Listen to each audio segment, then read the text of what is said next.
And we are live. Welcome, Joel. Thank you for doing this. I'm excited to get to know you and get to see what you're up to. To start off with, Thank you. even before you introduce yourself, right? So, this is not really about what you do and stuff. This week, what is it like to be you? Hmm. Uh, Kind of maybe boring to some people, or Okay. too filled with work. Just been working quite hard on the business actually. So really, from when I wake up in the morning till the evening, I'm almost exclusively working. I used to do a bit of digital nomading. I kind of stopped doing that, but in a Mm. week from now, I'm heading on a trip again. So I've been kind of a lot of logistics and planning and that sort of stuff has been going on this week. So I guess there'll be a bit more of excitement next week. Okay. No, thanks for the honesty. I think it's very important. I like to ask this. Just like, what's your human experience like, around this time? Because especially for us business owners or even digital nomads or somewhat digital nomads, it can be like, oh, they're living this amazing life, but like, okay, reality is it's just work or it's just life. I had a guy answer this question, be like, oh yeah, like from the outside, I basically have it all. Like my clients send private jets to come pick me up when I go work with them. I'm like, whoa, whoa, it's wild. And he said, but like from the inside, it's just life. It's just work. I kind of like, I get up, I do this, and then I hop on a plane, I do that, I have a session with them, and I come back and I do this. I'm like, oh, okay, so good to know, to Yeah, have you that. you sort of get used to everything, whatever it is, right? Mm, And I've found that I have phases too. Like there'll be a period of time where I'll work like crazy. It's all I want to do. I don't want to do anything else. I just want to work. And then maybe a few weeks later, I feel like, okay, I cannot do anything today. I just want to go and enjoy mm, myself and just yeah, learn to accept that. yeah. All right, awesome. So what is it that you actually do these days? What are you working on? What are you working so hard on? Yeah, so I own a company called East Coast Studio. It's a podcast production company that helps health focused entrepreneurs create podcasts. So we like to make the process really easy for them. We just recently finished a rebrand into the health and wellness niche. So we were waiting on that to move forward on a lot of things like expanding our advertising, marketing. Really comes down to marketing, inviting people on our podcast, pitching me to other podcasts. So I've been doing a lot of that lately, just reviewing some leads, getting a lot of systems in place. We're about to hire an assistant. So a lot of things that I've been waiting to get going on and I think are going to set us up for a really great year. Okay, when did you start this? Like how long, how old or young this company is? I originally started as a freelancer. The company itself is about 6 years old, but I was doing freelancing for probably 3 or so years before I actually made that official. So dates back to say 2015 at the earliest. Okay, okay, nice. As a freelancer, what did you do? I started out doing voiceover work. Apparently, my voice was all right, so I could. I started making some money online, which for any entrepreneur who starts, whether it's not online or not, once you make that first little bit of money through your business, it's really exciting. So Mm-hmm. I was doing that, and I realized, wow, this is really great. Like, how could I make more?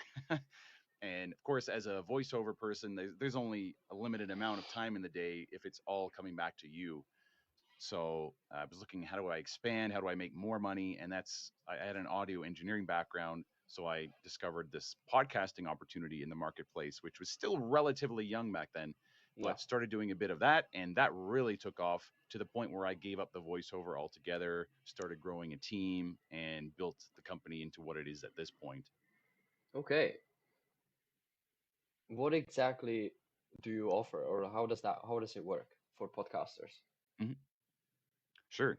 So typically with a podcast, there are a few elements involved, and one of the most basic is you're going to have to record your content. So whether you're doing solo or interview episodes, you've got to organize that, record, but then there is a whole bunch of other work involved, and this can look different depending on the context. Some people like to do it themselves. Some people like to use software, but essentially there's video editing, audio editing, writing show notes, creating social media clips, creating a transcript, uploading it to the podcast hosting, that sort of thing.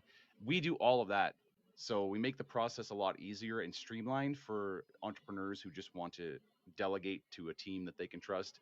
We take on all of that. We also help hold them accountable and help them with growth, because that's one thing that we found was lacking. A lot of people were saying, I want a podcast, but I don't really know if it's working or how to grow it. So we added in some coaching as well to help make sure people feel that they're on the right track and they can actually get where they want to go, which typically is creating leads for their business through podcasting. So, in a nutshell, that is what we do for our clients. Okay, so it's very inclusive of, I guess inclusive. Like it sounds like it's all of it basically. And you call it a studio as well. Do you have like a physical space? No, not for podcasters to use. That's just what I called it originally. And Okay. there is no studio that people could show up to. Yeah. Okay. Okay. I think I think I've seen or heard sometimes that that's like a thing that people like actually go to a studio to like rent out a studio for an hour or whatever to record a podcast episode there. Um. Absolutely. Yeah. Yeah. And that would be called a studio as well. It could be used in different cases, but those definitely exist. There are places you can rent space and walk in and do a recording there. Depends on the situation and the budget. There's obviously a lot of us just doing them from home or the Yep. office, and that can work quite well also. Yep. Yeah. Yeah. Okay. You okay? So you've already told me that your transition from voiceover artist to podcaster kind of made sense and that kind of went well. What about starting your first like freelance journey? First of all, I'm interested in why and how was it? hmm I was kind of doing some work like online radio for a long time. I just was interested in that space. So I had developed a bit of a voice. And so I went on a website called Fiverr, which is like an Amazon for freelance services. And the great thing about that website was it just brought business to you. You didn't have these typical worries of starting a business of how do I find clients and what do I do to put myself out there? How do I build a website?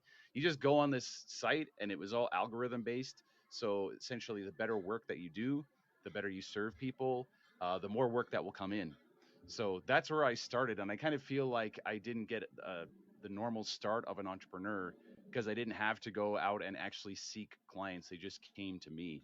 So that was the really early stage. I just saw that opportunity. Someone told me about it, and I started doing it. And just through, like I said, the algorithm, it just started giving me more and more work, and I just got busier and busier.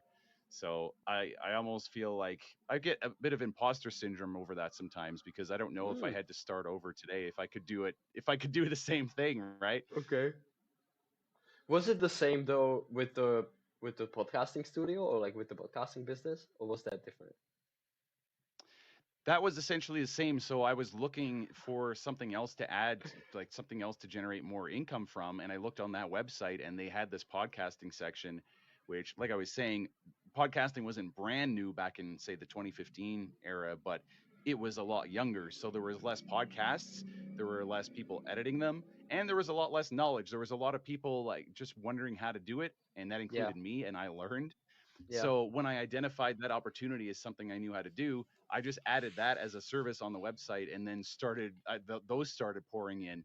So yeah, again, I was quite fortunate in that regard because those everything these days, but especially those type of websites, they're very crowded as well now. So it's much more difficult, I think, if you were to start today to grow that kind of client base like I was able to back Yeah. then. That's I my think impression anyway. from what I would my opinion, this is and just literally just my opinion. I would say back then it was harder to start because there was not enough knowledge, so it was harder to learn these things. But now the knowledge is more accessible because obviously there's YouTube videos and courses and all of this. Like it's full. There's excess of knowledge, but it's more harder to start because of yeah, like you say, it's overflown. There's too much competition and it's hard to stand out. So for me, it definitely wasn't this way at all. Like I had to fight, and I had to like really, go out and figure out marketing and figure out sales and figure out all of this before I made any money at all before I had any little bit of success. I started in 2020. Um, so during that maybe you also got a little bit maybe lucky, or like, timing. You had good timing in that sense. Like you said, it was not totally new, so some people already knew, and some people were doing well well enough to be like, oh, I kind of want to check out what people are doing over there, right? How can I do that as well? But also Hmm. not completely oversaturated yet, like it might be now, whereas it's just Right. hard to stand out.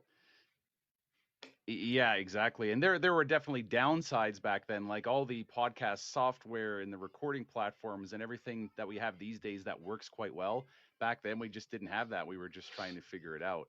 And you Yep. mentioned 2020 as well. You know, that was another thing that for all the negative that surrounded it, it definitely helped in some cases. And for us, that was a big time for podcasts because a lot of Oh people yeah. started podcasts. They were sitting at home alone.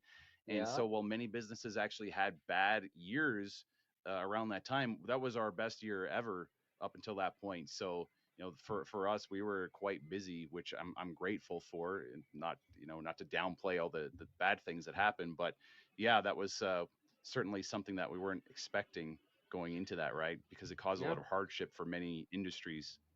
Yeah. But I've met many people who did very well, exactly like you said, like who had their best years during that, and those are Hmm. usually the ones. Maybe again, in this sense, you are on the luckier side of it. But I've even met like restaurant owners, and I mean, restaurants had a really fucking tough time, right? Everything with close and stuff. Hmm. But I've met restaurant owners who pivoted and shifted into more like delivery style and into more just like having a window that people did pick up. They didn't have the indoor space, and they did super well. Like again, they had best years because they sold so much food through either delivery or just a window that people could just pick it up and go. So it was because in that time, during these times, like a lot of people kind of get into into victim mode, like, oh, this is happening. I can't have my restaurant open. I can do this. And then a few people have the mindset, okay, I'm gonna figure this out. I'm gonna see how I can do this, right? And those are the ones who figure out like, okay, I'm just gonna open a window then where I can just give them the food over there, and now everything else is closed, and this one restaurant is still serving food, but you just pick it up. Okay, everybody goes there, and they have the best year ever, while everybody, because there's nowhere else to go, right? um Yeah, it was certainly interesting to see that shift, like the different things, Zoom and virtual meetings and all yeah. these things that kind of it Yeah. introduced that to us in a new way. Yeah. And one example that came to mind from what you were saying, I recall seeing a restaurant. They started making take home meal kits that you would make yourself, Oh, just kind of okay. something to keep you entertained. Like you would take the pizza ingredients home and bake it in your own oven, and that was another creative thing. You got to see these real creative things pop Yeah. up, which yeah, in an otherwise bad time. But I like that spirit as well that you mentioned, because there were plenty of people, and I presume not really entrepreneurs, but plenty of people who said, "Well, hey, I got nothing to do. I can't go outside. I'm just gonna watch TV for 3 months." And Yeah. then there was those of us who were thinking, "No, I'm gonna try to help the world or keep Yeah. myself occupied or use this as a time to learn." I think that separates people, doesn't it? In terms Yeah. of who's a real go-getter and who's Yeah. just not interested in that lifestyle. So I was definitely on that side of what can I do with this and be productive during this time. Yeah. I used to listen to Jim Rohn a lot back in 2018, 2019, kind of like when I was right in the beginning. I was still in high school, but I was like kind of thinking about business and thinking about what I can do. And I've, done a lot of personal growth already on my mental health, especially. And I remember on one of his seminars, he tells this story of like the same thing happens, and it's not really about what happens, it's about what you do or what people do. And he gives this story, and this is like 1980, so like door-to-door sales was really big right back then because it was the main part of marketing. So he said, okay, so there's two salespeople, right? Two salespeople wake up, and it's a big storm. It's the same area, it's the same city. There's a big, really big storm outside, and one salesman says, wow, what a storm! I better just stay inside because I'm gonna get wet and whatever. I can't go out and make sales because of this storm. The other salesman wakes up and he says, wow, what a storm! What an amazing day to go out and do door-to-door sales because everybody's gonna be at home, right? And so it's the same Hmm. situation, but a completely different reaction. And so now the second salesman is obviously gonna make a lot, gonna have a lot more success because he framed it in a way, oh, this is an amazing opportunity, whereas the other person framed it as like, oh, what a bummer, I can't go out because it's raining, because it's the storm, right? And I think Hmm. that analogy like really um, stuck to me. I was like, oh, okay, so how can I, frame things about like what can I do instead of, okay, situation is the same for everybody with COVID, right? Like situation is very pretty much the same for all business owners, for everybody, but some people will figure out, okay, what can I do, and some people will be like stuck behind. And I think it's super key mindset because we never know, especially in today's day and age. Everything's shifting, right? AI's coming, and all of these different new tools. We don't know what's gonna happen in 2 years, right? Even in Hmm. yours, I'm sure you're probably using a lot of AI tools and all of this for editing and stuff like this, and it's not really that great yet, right? But there's AI tools, for example, that will take your 1 hour podcast and they will automatically create the clips by themselves, right? So we have to learn, and you have to kind of pivot and see like, okay, what can I do? How can I shift this? Rather than just like, oh my God, it's taking my job. Yeah, exactly. So we've been watching that from the beginning as things started to come out. There is some amazing technology that has really overnight changed how we can do things, and the principles that I had known for a decade or more as an audio engineer, that like what we were and were not able to do changed almost immediately. So we've been keeping an eye on some of those tools. We use some of them to a limited degree. There are some that I'm not happy with. So I do take pride, at least for now. We do a lot of things still with humans and by hand because I'm just not ready to hand it off to AI. Yep. And I think there's some value in that. If Yeah. we were to just use AI fully behind the scenes here, then what really am I except a middleman?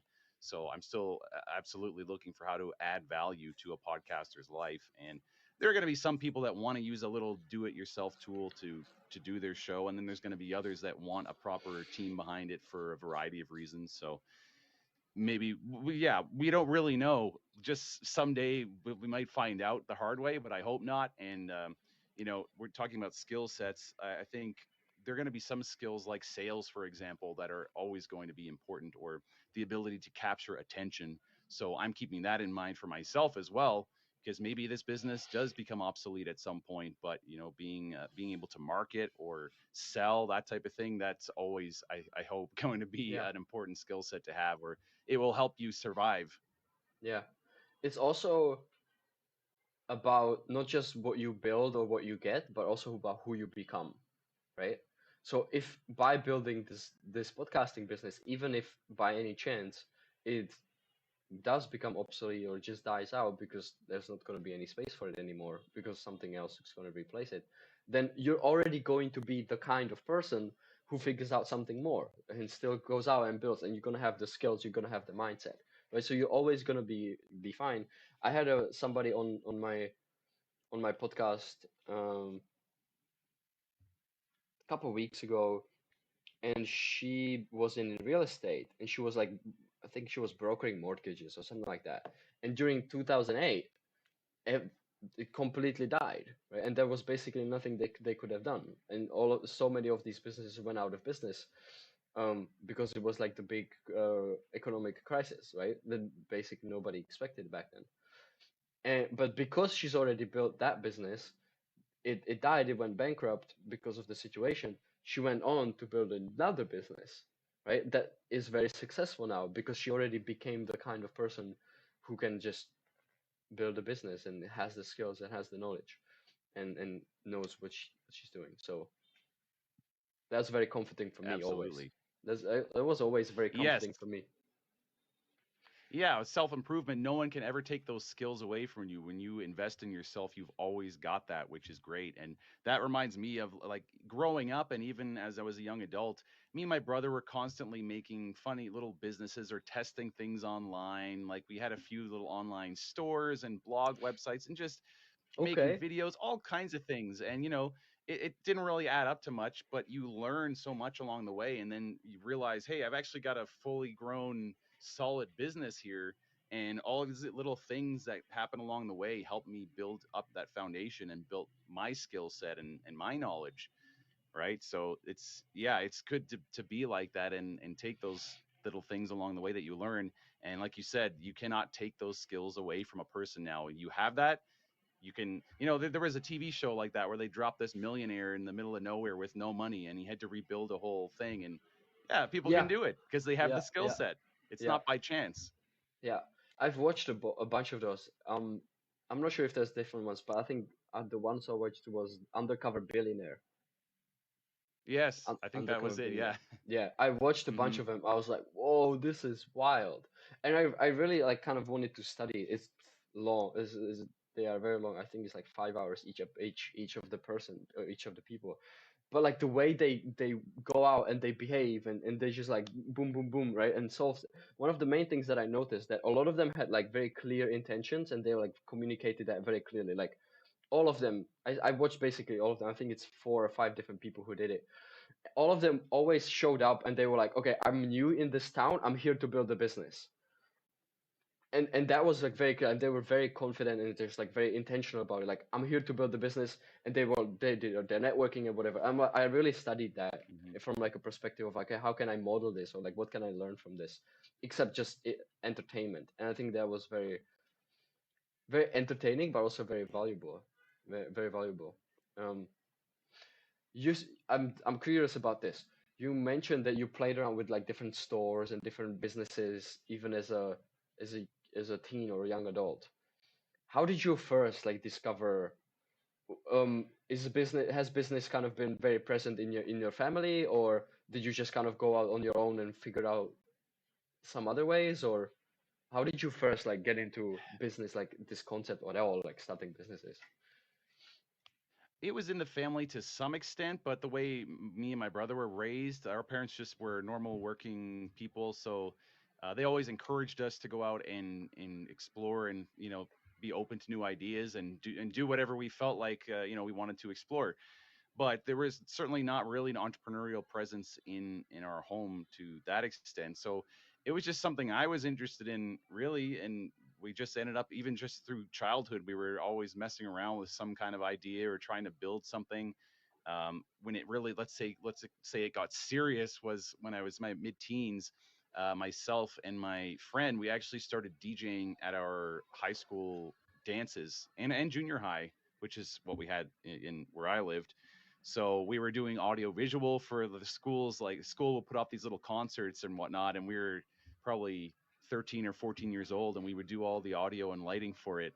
And then we moved into DJing. And so when most people would either have no money or they would have to go work at like a fast food job, which is fine, by the way, at that age, we were DJing office parties and like networking, with people's parents. Like, whose parent could we find? They would get us a Wow. referral, and they'd have a Christmas party. So we were making this money, and we were pretty young, and it was great. But I kind of forgot about that for a while, until I later in life realized, oh yeah, like it's great to work for yourself. I want to do Yeah. that. Oh wow, that's awesome. Okay.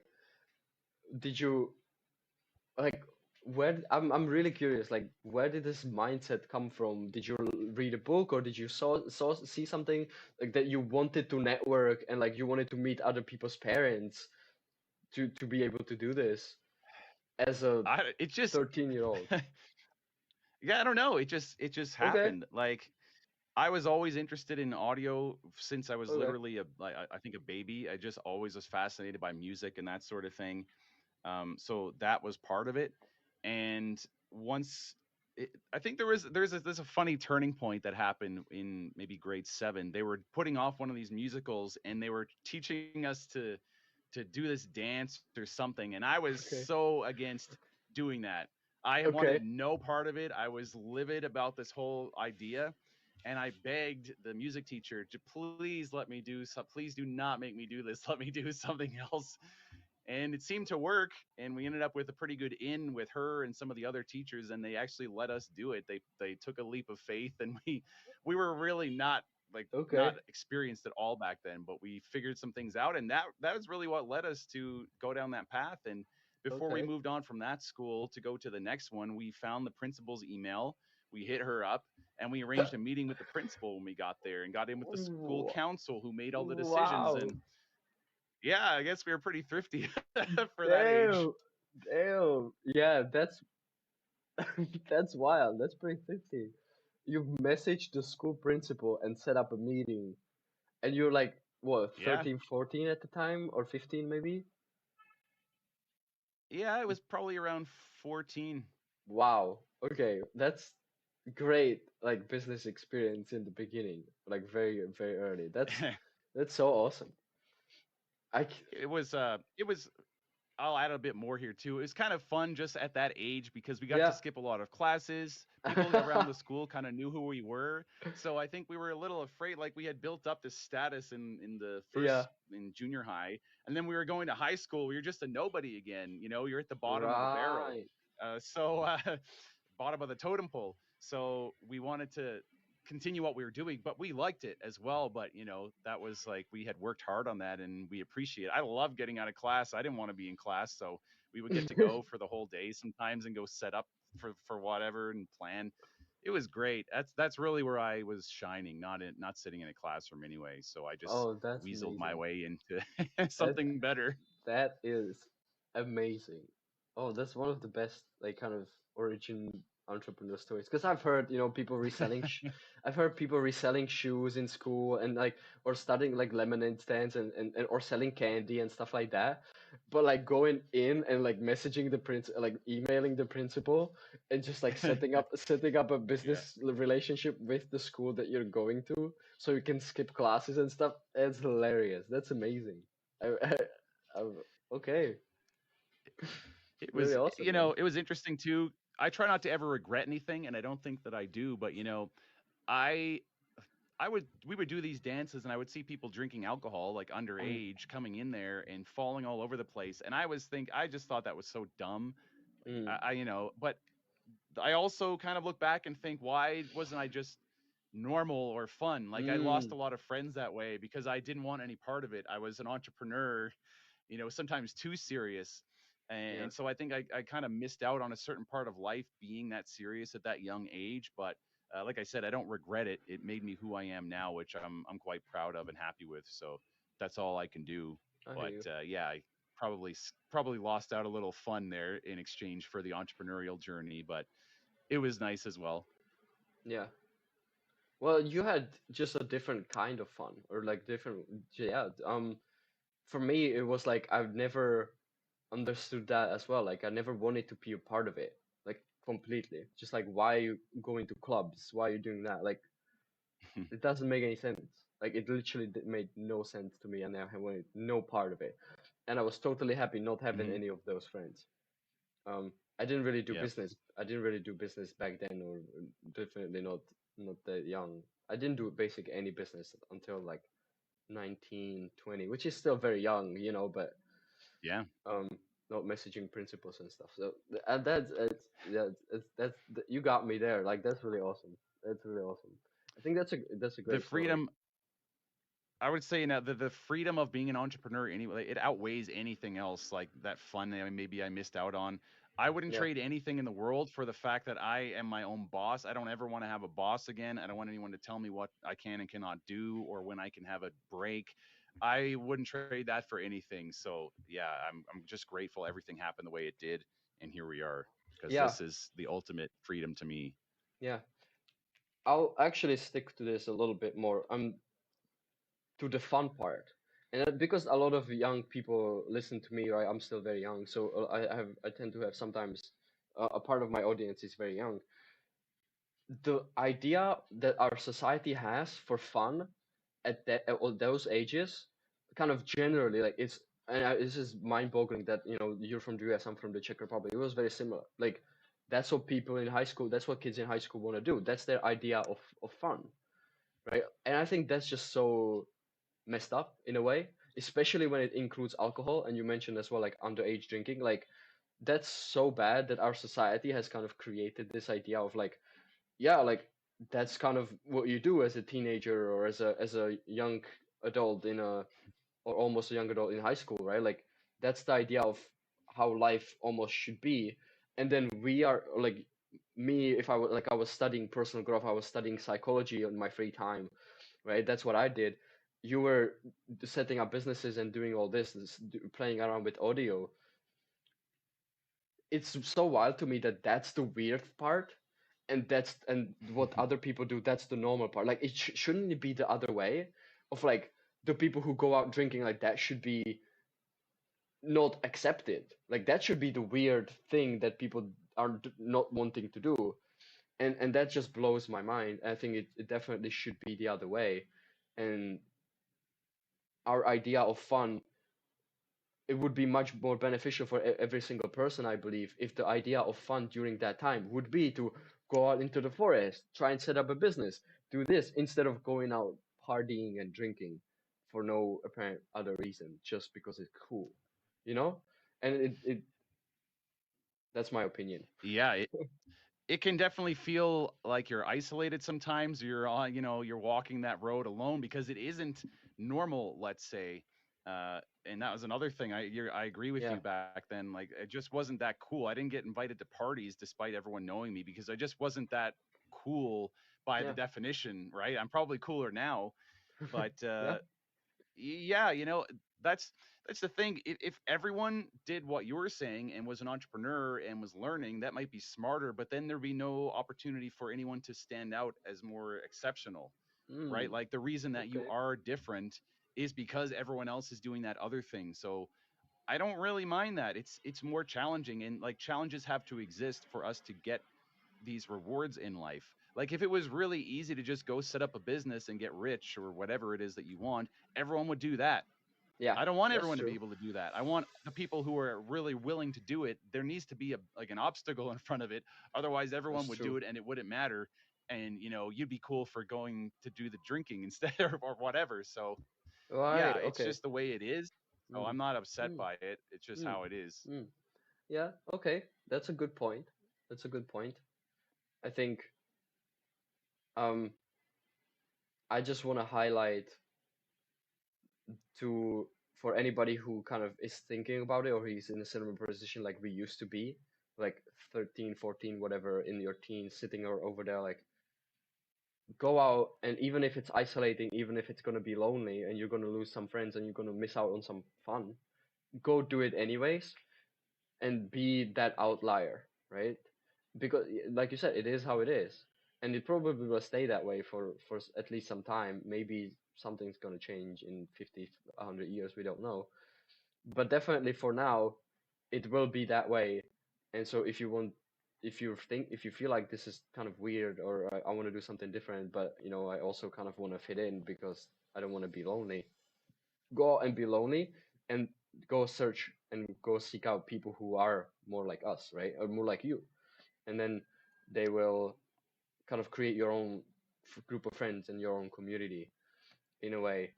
You don't have to be that just because society says. Absolutely. And you will find those right people. They are out there. It might seem a little more difficult, but there's going to be a smaller number of those people, at least in your present circle where you are. Like there are plenty in the world that you can network and meet later, but if you just look around, just like I mentioned with the concept of just being exceptional, let's use that word, Mm, not everyone that's or in your school or whatever can be at that level. They're not all going to be like you who is trying to take that other path. And I said like I don't like to regret things, so I don't really know if I could go back and live it again. Would I change it? I would have to say no because I don't want it to have affected the outcome that I have now. I wouldn't have wanted to trade that and had a bit more fun back then, but had some crappy desk job now and been miserable. yeah, So I have to just leave my past life exactly as it is. yeah. I totally agree on that. I wouldn't change anything. Would not change absolutely anything, including for me it was like bullying in school and this kind of and mental health problems, like I would not change that at all. And even though it sucked, like don't get me wrong, like it absolutely sucked. It's not fun. It's not cool to deal with something like that. But it made me who I am. It made me care more about people. It made me more rebellious in a way sometimes because I wanted to do something different. I don't like this. You know, I'm gonna figure out my own thing, and so that's what's allowed me to. I mean, I'm 24. I've been to 20 countries, in the Mhm. past 2.5 years. Traveled around a bunch, um, make my own living. I don't have anybody telling me you can't do this, you cannot do that. Take a break here. You can take a break here. Take a break there. Like no, like I can basically do whatever I want, right? And live wherever which was one of my big goals of just like being a nomad. And Mhm.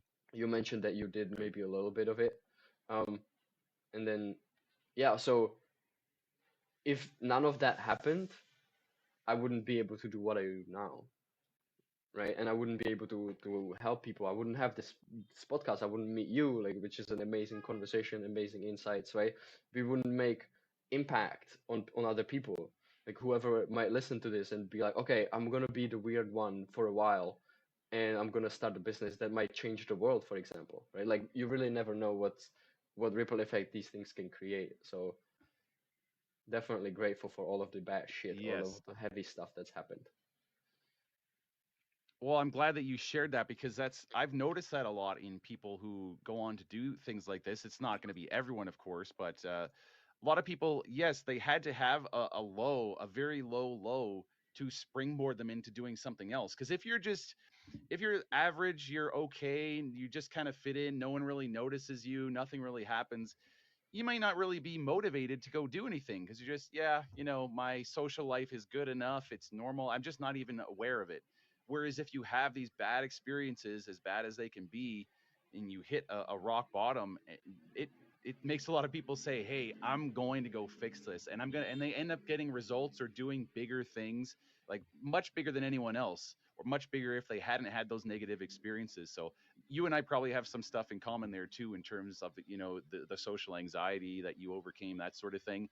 But if you were just kind of, if you never had those some of those bad things happen, you probably, yeah, you wouldn't be doing any of this. Exactly. Yeah, exactly. So in it's easy to say that in hindsight, right? Like once you've been through it and you've done the work and you've gotten the benefits also. It's obviously not so easy to hear sometimes, but it can be. I've I've I've noticed that it can be very encouraging for people to see that there's not just an end to it, but also some benefits that come from it, right? After I've Hmm.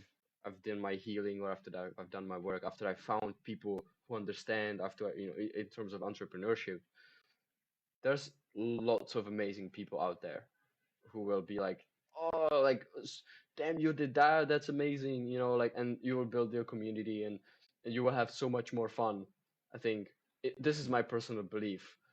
We will have so much more fun later on compared to later on in life compared to all the fun that we missed out on being teenagers and building a business instead of drinking and going partying and stuff. And everybody has their own journey. I've met many people who had that phase and started businesses later on, and they did really well, right? um so it's definitely still like not just because you that had that kind of life before, you just can't do anything else anymore. But yeah. Hmm. Yeah, and being aware, that there's going to be some cases of things that you cannot control, but for the most part, you can control a lot in your life. So you can grab life by the horns and go ahead and make a change. You don't need to just accept the situation that's been placed on you. Like if you are socially anxious, or you don't have enough friends, or you're not good at something, whatever it is, you can, in many cases, go out there and improve on that. So yeah, I always like to tell people that because I never like to see someone who's really demotivated and just kind of given up on life, Mm, and they won't make the effort needed and take the action needed when I can see that they are able to improve. And I know, like, if you just would work through this difficult time, I'm 100% certain that you can get better at this. But I've met people who just, they're so stuck and down that they can't see past that, and they're really just lacking any sort of motivation. But yeah, you can absolutely take control of a lot of these things and go out and make the life that you want. Yeah. What do you think would be like a solution? Like if somebody's like this, right, stuck and like completely unmotivated, kind of given up almost. What do you think is like what's missing? Hmm. Yeah, it's a great question. I'm inclined to say get around people who can help you or who can motivate you. But I've also seen cases of that where people they're kind of envious of that and they don't take that as they should. So it depends on the person. I'm not a therapist. I don't have the answer. Yeah. But I had this conversation with a friend of mine recently because he was kind of getting that way. And I said, listen, like I would pay money to be around someone like you have the opportunity to be around right now. I would go and pay money for a coach like to teach me this stuff. And you have that opportunity and you're envious of this person. That doesn't make any sense. So you're going to keep yourself stuck right where you are and blow this opportunity to, have a mentor or have a new friend. And you really got to shake that attitude. And like I said, I'm not a therapist. I don't know the ins and outs of how to really Mm-hmm. change that in people. I just know the kind of pep talk that I can give is like, well, you want to do this or not, man. you Yeah. know, Yeah. and And sometimes, unfortunately, some people are going to say no. yeah, and sometimes all that's all you need. And I think it's I would say the most like one of the things that's missing the most, and maybe this is kind of I tend to ask this question because I talk to a lot of people like who are in this space. But anyways, people don't really have a goal. Like people don't know what they really want, and like they don't have some. And so if you can maybe relate to this, like every time you felt the most driven or the most excited, the most motivated, you were working towards something that excited you, right? Hmm.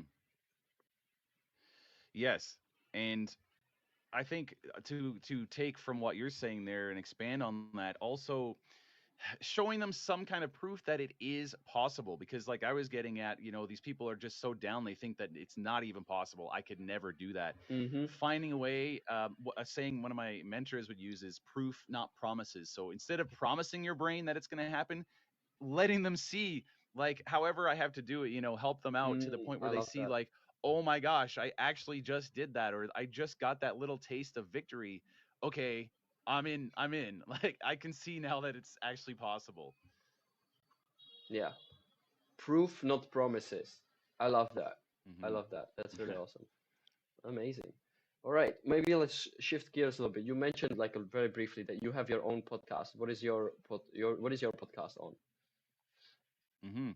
It's called Profits Through Podcasting. So the goal is to help health focused entrepreneurs use a podcast as a marketing tool to generate leads and revenue for their business. So, what we do most of the time is share stories from other people in the health and wellness space who have business, so they're entrepreneur and they have a podcast, and learn how they did everything. How do they run their business? Why did they start their business? How did they grow their social media following? How did they use the podcast to grow their business? Because that's what we're looking to replicate and share that with the community of health and wellness entrepreneurs that are out there. So that's really what the podcast is about. I do some solo shows as well, just to be more practical and share some Hmm. other advice or kind of like a journal for myself sometimes. But yeah, that's the main goal. There are various ways to monetize podcasts. It could be through sponsorships or donations, but we specifically focus on people with businesses that are trying to use a podcast to help market. Okay, amazing, amazing stuff. I think I could. So on that sense, so I use this podcast. I'm just gonna be transparent here. I use this podcast to connect with people, to have amazing conversations. You've probably noticed we kind of tend to go somewhere, sometimes all over the place. I'm not prepared. I'm not structured. I don't even know basically who you are all the way up until the point where we talk here. Like very little. I have the questionnaire on the form when you're booking it, but I don't. I rarely look at it, to be honest. Sometimes I take a look at it, and Julia, my fiance and assistant, she sets things up. So I don't know, but I do this because first I just love this organic way of like getting to know people, and it can still be a very valuable thing for many reasons. I believe that first people can see how you can just navigate the conversation when you're meeting somebody new, but also listen in and get the insights and learn stuff and share stories, kind of how it goes. And I love the variety of it personally. And also, I always connect with people, and I'm growing my network, right? So okay, well, who do I know that I can connect you with, for example? Or maybe you could go here, or maybe I can introduce you to this person, um or even later on, like I've done this many times as well, like oh, okay, who can really benefit the most from this conversation, and I just send it directly, like, hey, I just had this amazing conversation with Joel about podcasting. I think you should check it out. Here's the link, and I think it can really help you, it can impact you or whatnot. And so that's kind of what I do, how I do it. And I'm thinking of who I can introduce you with. I'm a part of this community called Connected Leaders Academy. There's so many podcasters and people have their own shows, and it's almost like a culture of the group to like start a podcast, or have a podcast, or almost like a start a podcast if you don't have one yet. um Hmm. I've definitely kind of felt that and noticed that, and it's been a great ride. I've been on many podcasts since about my own coaching since I joined. um so I'm thinking if specifically I know anybody who maybe recently started a podcast, or who like might be wanting to take their podcast to the next level from there, through there, um that I've connected with, that I can introduce you to. I could definitely introduce you to the leader of it. um he doesn't, I don't think he has his own podcast, maybe not yet. It's interesting, but there's, yeah, like 400 people, I think, many many many. um but yeah, obviously I talk to a lot of podcasters, because if I have a podcast, a lot of people who have their own podcast kind of come in. So I would love to stay in touch, and if I by any chance also just meet somebody new who's like, yeah, I'm starting this podcast, and I think, and I personally don't really want to take this to like a new levels or next levels right now. Maybe sometime in the future, maybe further on. So we can be in touch in that. But like I meet a lot of people who do that and who want to do that. So I'm happy to have this connection, and I'm happy to have had this conversation as well. Not just about podcasting and business and your services, but also like about your background, and got to know you more about as a human. And I would love to know more about your travel experiences and digital nomad life that you used to have, and all of this. If by like absolutely any chance you find yourself going around Southeast Asia a bit more, other than just Thailand, in Hmm. a few weeks, I'm in Vietnam. We might be moving to Thailand in a few months. I'm not sure how long you're gonna be Okay. sticking around, but yeah, if you're gonna be in the region, we could even meet up. That would be cool. That would be cool. I think I've met so many different people from like online world in person now. Hmm. Nobody from a podcast yet. So, I always count like different ways of like, oh, how did I meet this person that we are now having like a coffee in real life or whatever. And there's been some Yeah, it's cool ways. it's pretty wild concept. I have not done that either through podcasting, so that would be quite Nice. wild. So Yeah. And yeah, also it's just like on the I, opposite side of the world. But anyways, um thank you for doing this. Thank you for taking the time, sharing your insights and your journey. Would you have any closing statements or closing remarks to leave people with? I definitely want to say thank you. This was a great conversation. I don't always get to have these types of chats, and it's hard to really seek them out. I end up talking about podcasting a lot, and that's just Yeah. what I do. But I would love to have more of these types of conversations. And one thing I would like to add, so for anyone listening, to highlight like something you just did there a moment ago, is the idea of adding value to people's lives. Like this is the type of mindset that you want to have when you meet people. How can I contribute to their life, not what can I take from them? So the fact that your goal there was like, who could I introduce Joel to? And I have the similar mindset, just from what I've learned. So if anyone didn't pick up on that, that is absolutely something you should be thinking in any interaction when you meet people or whatever you're doing, is how can I add value to other people's lives, and it will totally come back. So yeah, great thinking there for actually having Thank that you. embedded in your mind. Thank you. Thank you. And yeah, so that's it. Th- Bye, everybody. Thank you That again.